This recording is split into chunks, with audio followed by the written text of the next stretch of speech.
পরীক্ষা দিতে গেলে হিন্দু বিবাহিত মহিলাদের শাখা পলা খুলতে হবে, এটা কোন দেশের নিয়ম? কিন্তু বলছে আমার আপনার বিবাহিত অংশ খুলে দিতে হবে, এটা কখনো সম্ভব? হ্যাঁ, যে এগুলো আপনি খুলে দিন, তো আমার পক্ষে সম্ভব নয়। আমি অন্যান্যগুলো খুলে দিয়েছি, আমার পক্ষে এগুলো দেওয়া। হ্যাঁ, ওভাবেই যাবো। তাতে পরীক্ষা যদি দিতে হয় দেবো না। শাখা পলা খুলে দিতে হবে, শাখা পলা খুলে দেবে পাগল নাকি? আমি আমি আমি যেটা বিশ্বাস করি আমি শাখা পলা খুলে দেবো।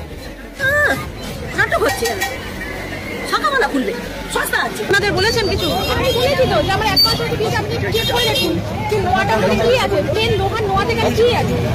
ওনারা কি বলেন আপনার উত্তরে? মেটাল ডিটেক্ট করছে মানে খুলতে হবে। এতে কি আপনার পরীক্ষায় কোনো চাপ পড়বে? আমি পরীক্ষা দেবই না, আমি পরীক্ষা দেবই না। ঠিক বলেছে এই গৃহবধূ যে আমি কি বিধবা হয়ে গেছি যার জন্য শাখা পলা খুলবো? আমি এই পরীক্ষা দেবই না, আমি শাখা পলা খুলবো না বলে সে পরীক্ষা না দিয়ে বাড়ি চলে গেছে। ছোটবেলা থেকে আমরা বড় হয়েছি, আমার পিতামাতারা বড় হয়েছে, অনেক পরীক্ষা দিয়েছে, কিন্তু কোনো পরীক্ষাতে এরকম বলা হয়নি বিবাহিত মহিলাদের শাখা পলা খুলতে হবে। কারণ কি নাকি মেটাল ডিটেক্ট করছে।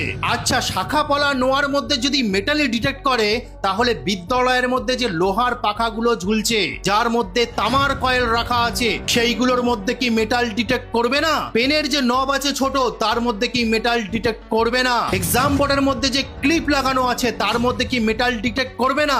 চেয়ার টেবিল থেকে শুরু করে বিদ্যালয়ের আলমারি থেকে শুরু করে সবকিছুতে মেটাল ডিটেক্ট করবে। তাহলে শাখা আর পলাতে নোয়াতে প্রবলেম কিসের? নাকি হিন্দুদের ভাবাবেগে আঘাত করার জন্য বড় রকম ষড়যন্ত্র করা হচ্ছে কোনটা? তো বন্ধুরা, আপনারা দেখলেন যে যারা সদ্য বিবাহিত গৃহবধূ মহিলা তাদেরকে শাখা পলা নোয়া খুলতে বলা হচ্ছে।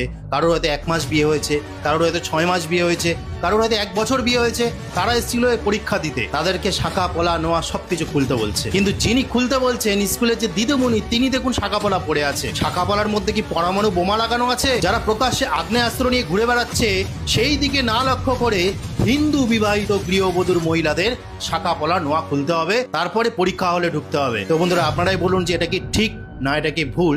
তো আজকে বলার ছিল, প্রতিবাদ করুন।